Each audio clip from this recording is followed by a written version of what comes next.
आज हम करने वाले हैं fundamental of cognitive psychology. This is your syllabus. बस यही है जो हमें एग्ज़ाम के लिए प्रिपेयर करना है, unit 1, 2 and 3। Okay, so let's start with the introduction. Cognition, what is cognition?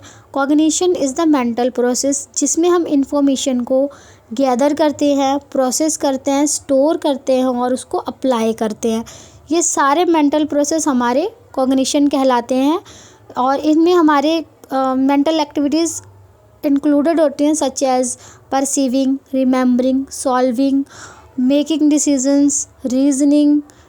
Cognition is our ability to comprehend ideas. हम कैसे आइडियाज़ को कॉम्प्रहेंड करते हैं, कैसे हम एक सेंस बनाते हैं किसी चीज़ को लेकर के, हम कैसे अपने मेंटल टास्क करते हैं, ये सारा हमारा कॉग्निशन होता है।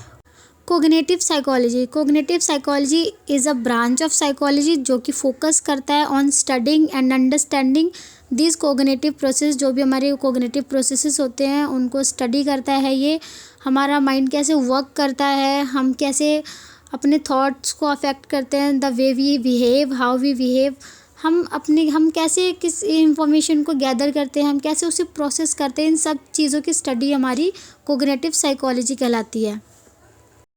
ओके, सो अब हम करते हैं बेसिक नेचर ऑफ कॉग्निशन। यह क्या होता है? जो भी बेसिक मेथड्स और प्रोसेसेस होते हैं जिसके द्वारा एक ह्यूमन माइंड किसी भी इंफॉर्मेशन को गैदर या ऑर्गेनाइज और स्टोर करता है, देन उसको यूटिलाइज करता है, उसे ही हम बेसिक नेचर ऑफ कॉग्निशन कहते हैं।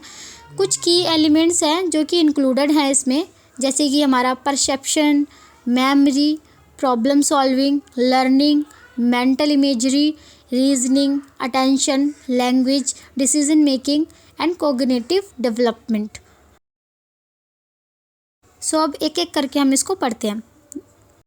So number 1, perception, the process of interpreting sensory information from the environment.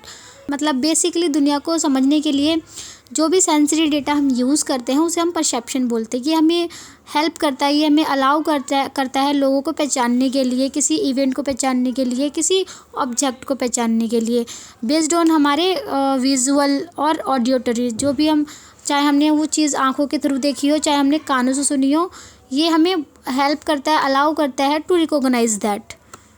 Number 2, attention basically हमारी एबिलिटी होती है किसी इंफॉर्मेशन या किसी चीज़ पर फोकस करने की विदाउट डिस्ट्रैक्शन के।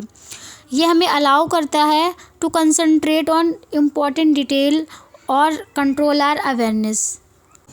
नंबर 3, मेमोरी हमारी एबिलिटी होती है किसी इंफॉर्मेशन को इनकोड, स्टोर और रिट्राइव करने की किसी टाइम पर। मेमोरी हमारे लाइफ में बहुत ज़्यादा क्रूशियल रोल प्ले करती है फॉर लर्निंग, रिटेनिंग नॉलेज और एक्सपीरियंसेस के लिए।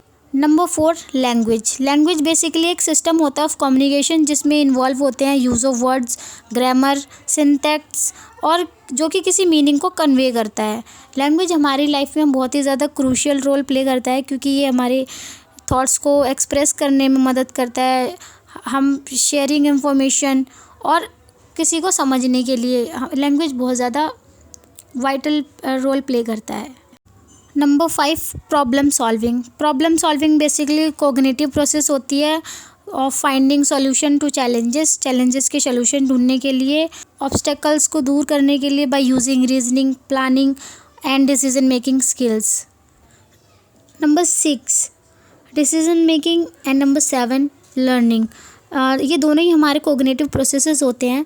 डिसीजन मेकिंग में हम बहुत सारे ऑप्शंस में से हमें होता है कि कोई ना कोई डिसीज़न लेना टफ पड़ जाता है। ये हमारी एबिलिटी होती है to take decisions from several options. And हमारा जो लर्निंग है, the process of acquiring new knowledge. Learning हमारा बेसिकली नई नॉलेज को एक्वायर करना, गैदर करना होता है, स्किल होती है, और behaviour through experiences, observation and instructions होते हैं।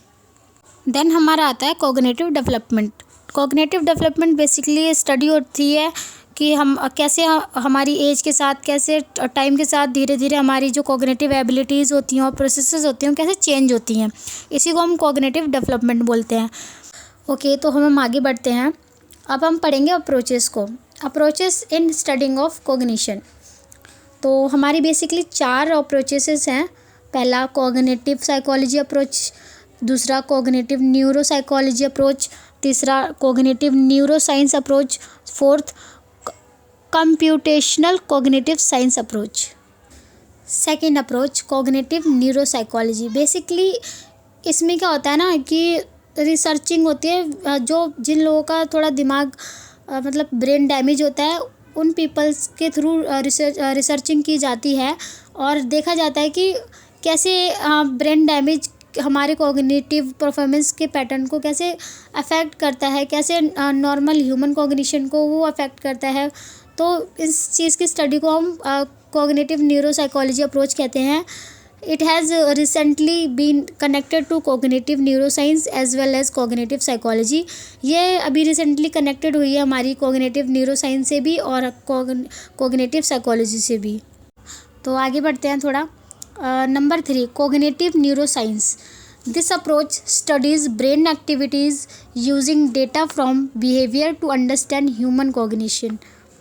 बेसिकली ये ब्रेन एक्टिविटीज़ की स्टडीज़ करते हैं using behavioural data to understand human cognition. मतलब कि ह्यूमन कॉग्निशन को समझने के लिए बिहेवियरल डेटा का यूज़ करके ये ह्यूमन ब्रेन एक्टिविटीज़ की स्टडीज़ करते हैं।